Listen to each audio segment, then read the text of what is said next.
পুরনো পৃথিবী মারা যাচ্ছে, নতুন একটা বিশ্ব জন্ম নেওয়ার জন্য ছটফট করতেছে।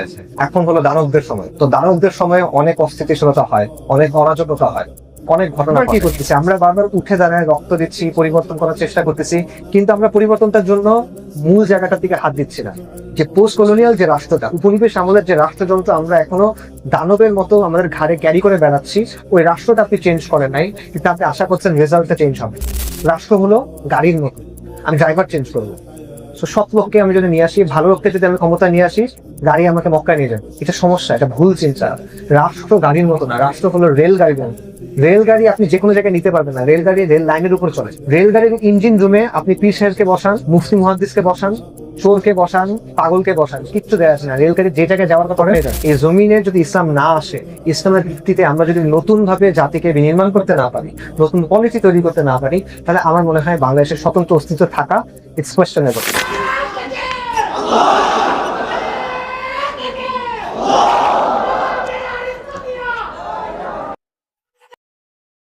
বিসমিল্লাহির রহমানির রহিম।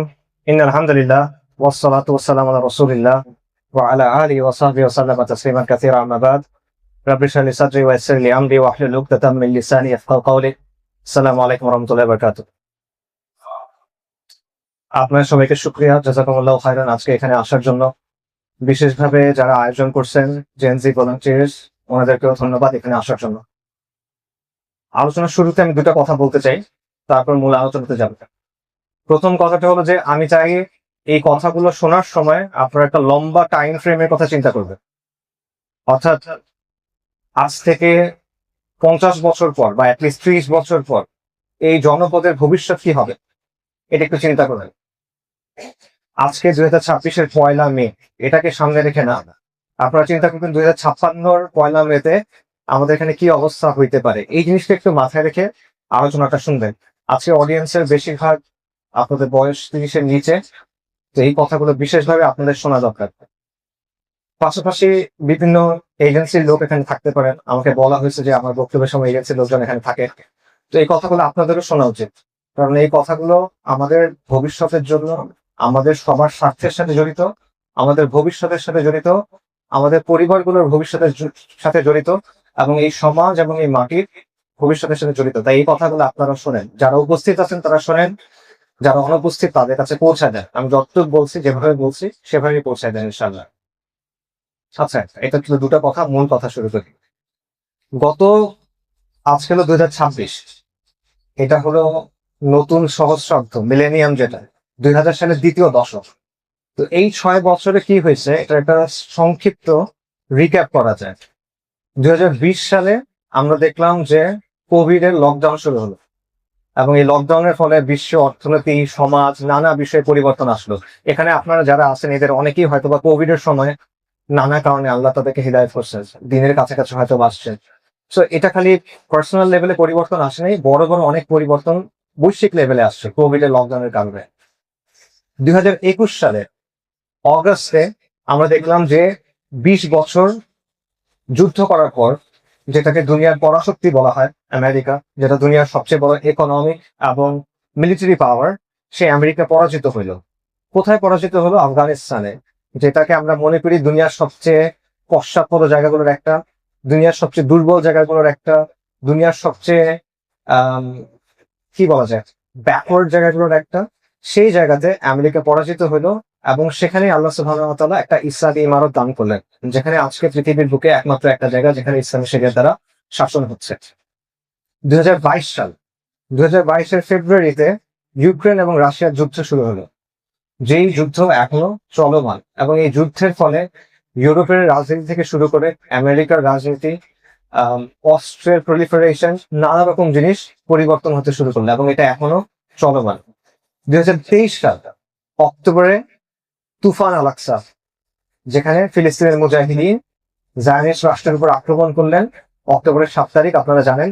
এবং তারপর গত 2 বছরের বেশি সময় ধরে গাজাতে এখনো গণহত্যা চলমান, এবং এই গণহত্যা পুরো বিশ্বের সামনে স্পষ্ট করে দিল যে আন্তর্জাতিক আইন, মানবাধিকার, জাতিসংঘ, এই ব্যাপারগুলোর বাস্তবতা আসলে কি।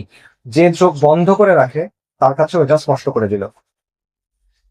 2024 সাল, 2024 সাল আমাদের জন্য গুরুত্বপূর্ণ। 2024 সালে দীর্ঘ প্রায় 17 বছরের পর বা 15 বছরের পর বাংলাদেশে ভারতীয় আধিপত্যবাদের যে গ্রিপটা ছিল সেটা কিছুটা আলগা হইল এবং আওয়ামী জাহিলিয়াতে পতন হইল। 2024 সালে 13 বছরের যুদ্ধের পর সিরিয়াতে বাশার আল আসাদ নামের এক জালেমের পতন হইল এবং আহলুস সুন্নাহর বিজয় হইল। 2025 সালে ডোনাল্ড ট্রাম্প আবার মনোনীত হইল, প্রেসিডেন্ট মনোনীত হইল। ডোনাল্ড ট্রাম্প মনোনীত হওয়া একটা ইম্পর্টেন্ট ঘটনা, কারণ আগেকার প্রেসিডেন্ট যেভাবে কাজ করতো, আগেকার প্রেসিডেন্ট যেভাবে সিদ্ধান্ত নিত, ট্রাম্প এভাবে সিদ্ধান্ত নেয় না। সে একটু খামখেয়ালি, আপনারা হয়তো বা খেয়াল করছেন। তো সে তার মতো করে অনেক সিদ্ধান্ত নিয়ে নেয়, যেটা আমেরিকার যে পতনটা বা আমেরিকার তারা যে ভুলগুলো করে সেই ভুলগুলোকে আরো দ্রুত গতির করে তুলছে।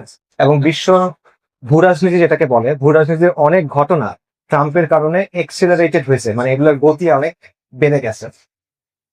2026 সালে আমরা এখন মে মাস শুরু করলাম, অলরেডি জানুয়ারি মাসে এপস্টিন ফাইল প্রকাশিত হলো, যেগুলো থেকে আমরা দেখলাম যে যারা বিশ্বে আমাদের মানবাধিকারের কথা বলে, গণতন্ত্রের কথা বলে, নীতি নৈতিকতার কথা বলে, তাদের নিজেদের জীবনটা আসলে কেমন, এটা পুরো পৃথিবীর সামনে স্পষ্ট হইল। জানুয়ারি মাসে ভেনেজুয়েলার নেতাকে অপহরণ করে আমেরিকানরা নিয়ে গেল তাদের দেশে। সো আমরা বুঝলাম যে আন্তর্জাতিক আইন জিনিসটা আসলে কেমন। এবং তারপরে ফেব্রুয়ারিতে আমরা দেখলাম ইরানের উপর ইসরায়েল এবং আমেরিকা আক্রমণ করলো, এবং আক্রমণ তারা শুরু করলো কি করে? একটা বাচ্চা মেয়েদের স্কুলে মিসাইল ধরে, যেখানে 100-র উপরে শিশু মারা গেল। তো সেখান থেকে আমরা বুঝলাম যে আন্তর্জাতিক আইন, মানবাধিকার, এই বাস্তবতাগুলো কেমন। তো এটা হলো গত 6 বছরের কথা। এই দশক এখনো শেষ হয় নাই। গত 6 বছরে শুধু এইরকম ঘটনাগুলো আমরা দেখলাম, এবং এই দশক শেষ হওয়ার আগে আমরা এরকম আরো অনেক ঘটনা দেখব।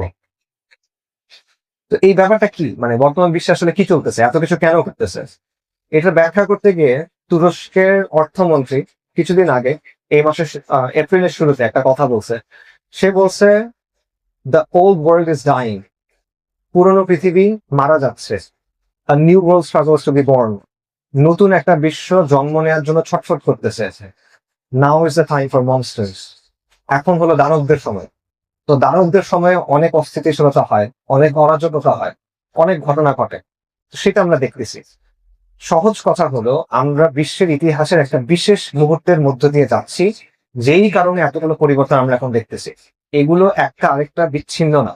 আপনি যেই ঘটনাগুলো দেখতেছেন, এগুলো বেসিক্যালি একটা চেইন রিয়াকশনের মতো, একের পর এক ঘটনা ঘটতেছে এবং ঘটতে থাকবে।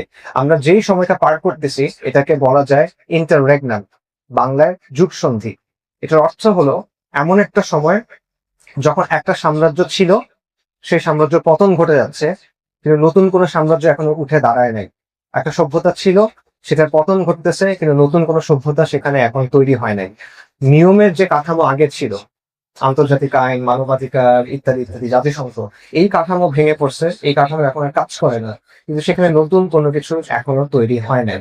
তো এইটা হলো যুগ সন্ধির সময়। এবং যুগ সন্ধির সময়ের বৈশিষ্ট্য হলো, যে বিষয়গুলোতে আগে আমরা বিশ্বাস করতাম, যে বিষয়গুলোর মধ্য দিয়ে আগে আমরা চিন্তা করতাম, যে লেন্সের মধ্য দিয়ে আমরা দুনিয়াকে আগে দেখতাম, যে ব্যাপারগুলোকে আমরা প্রশ্নাতীত বলে গ্রহণ করে নিতাম, সেগুলো এখন আর কার্যকর না। এটা হলো যুগ সন্ধির বৈশিষ্ট্য। আমরা একটা প্রগাঢ় পরিবর্তনের সময়ের মধ্যে দিয়ে যাচ্ছি, এবং আমরা প্রচন্ড অস্থিতিশীলতার সময়ের মধ্যে দিয়ে যাচ্ছি বৈশ্বিক ভাবে। বাংলাদেশের কথা তো আছেই, বাংলাদেশের কথা যাচ্ছি, বাট বৈশ্বিক ভাবে আমরা একটা প্রগাঢ় অস্থিতিশীলতার সময়ের মধ্যে দিয়ে যাচ্ছি। আমাদের বাবা মা আমাদের যেই সব জিনিসপত্র বুঝাইছেন দুনিয়ার ব্যাপারে, যেগুলো চিন্তা করে আমরা বড় হয়েছি, স্কুল কলেজে আপনারা যেগুলো শিখছেন, এগুলো এখন কাজ করছে। আমি আপনাদের কিছু প্রমাণ দেই। দ্বিতীয় বিশ্বযুদ্ধের পর পরাশক্তি ছিল দুইটা, আপনারা সবাই জানেন যে আমেরিকা এবং সোভিয়েত ইউনিয়ন ছিল, এবং তাদের মধ্যে যুদ্ধ হচ্ছিল। 90-এর দশকে সোভিয়েত ইউনিয়নের পতন হয়, আমেরিকা জিতে যায়। এটাকে বলা হয় মাল্টি ইউনিপোলার মোমেন্ট। পুরা বিশ্বে একটা মাত্র পরাশক্তি, যেটা হলো আমেরিকা। এবং তখন আমেরিকা যা কিছু বলে সেটাকে সঠিক বলে মেনে নেওয়ার একটা টেন্ডেন্সি তৈরি হইল, যে আমেরিকা মুক্তবাজার অর্থনীতির কথা বলে, অতএব এটা সঠিক। আমেরিকা লিবারাল ডেমোক্রেসির কথা বলে, অতএব এটা সঠিক। আমেরিকা আন্তর্জাতিক আইনের কথা বলে, অতএব এটা সঠিক। এরকম একটা চিন্তা আসলো। এই বিষয়টা এখন আর নাই। এখন আমেরিকার একার কথাতে কোনো কিছু হয় না। এক এক জায়গায় এক একজন তার ইচ্ছা মতো নিজের কাজ করার চেষ্টা করতেছে। সেটা রাশিয়া হইতে পারে, এটা চীন হইতে পারে, এটা উপমহাদেশে ভারত হইতে পারে, বা অন্য যে কোনো দেশ হইতে পারে। এবং বহুকেন্দ্রিক